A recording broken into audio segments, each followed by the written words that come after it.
T'as pas le droit de faire du troc avec les autres. Mais enfin, c'est quoi votre problème? Si tu veux le savoir, j'en ai marre de ton je m'en foutisme. DHEA, c'est que c'est la façon dont son petit ami lui montre son affection. Elle n'a pas le choix. Elle doit feindre de se soumettre et rendre le maïs. Sa mère observe tout avec attention. DHEA hurle alors qu'elle accuse l'inspecteur de cambriolage. Pour cacher ses propres erreurs, elle se précipite dans la salle de bain. Elle examine les lettres écrites par son petit ami pour elle. DHEA affiche un sourire satisfait. Leur contact devient de plus en plus fréquent. Ils ne se cachent même pas dans la cour. DHEA dessine secrètement pour son petit ami. Cette relation cachée est finalement découverte par sa mère. Elle découvre que sa fille a des sentiments pour un inspecteur. Je te préviens, tu perds ton temps avec ce type. Tant qu'à faire de baiser un gardien, baise-en un moche. T'en seras bien plus reconnaissant et t'offrira des cigarettes ou alors des hamburgers de chez McDo. Je ne baisse pas pour des Big Mac. Sa mère décide de leur donner une leçon. Bennett voit une note indiquant un rendez-vous pour le lendemain. Il confirme à plusieurs reprises l'heure du rendez-vous. Il arrive avec impatience au lieu convenu. Il voit alors la mère de sa petite amie, nue, debout sur place. Bennett est instantanément paniqué, mais la mère de sa petite amie continue de s'approcher. Le lendemain, Bennett trouve sa petite amie pour se plaindre. Elle lui raconte les actions folles de sa mère. Le directeur a également remarqué son comportement.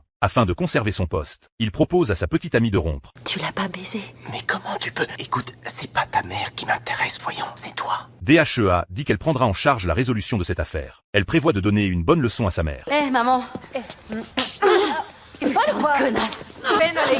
Aleida. Vieille pute. La femme réprimande DHEA pour ne pas respecter les aînés. Mais DHEA sait que le passé de sa mère est lamentable. De toute sa vie, sa mère n'a jamais cessé de penser à son amant, César. Elle a arrosé les 4 enfants de la famille. Elle portait le fardeau de l'éducation seule. Ce jour-là, sa mère et César préparaient des boissons dans la cuisine. Le jeune sœur passait ses journées à souffrir de la faim. Chaque fois que DHEA voulait cuisiner, cet homme profitait de l'occasion pour la harceler. Peu de temps après, leurs actes inacceptables étaient complètement révélés. Sa mère a assumé seule toutes les responsabilités pour protéger son amant. Elle a été emprisonnée. DHEA, accompagnée de sa sœur, se rend à la prison pour les rendre visite. Sa mère lui demandait encore et encore pourquoi son petit ami ne venait pas. Je suis ici à cause de ce fils de pute et il a autre chose à foutre que de venir. Et si on changeait de sujet, que tu demandais plutôt comment on va? Tu sais qu'on a dû se farcir 3 heures de bus pour venir. Et toi dis à ce fils de pute de venir me rendre visite. Il me le doit bien. De retour à la maison, DHEA est complètement brisée. La vie de la famille ne peut se supporter que grâce aux dépenses de César. Elle a été forcée de se vendre pour cela. Les blessures passées remontent à la surface. DHEA veut désespérément exprimer toute sa colère. Elle retrouve à nouveau son petit ami. Elle se noie dans cet amour interdit. Je veux te connaître tout entier.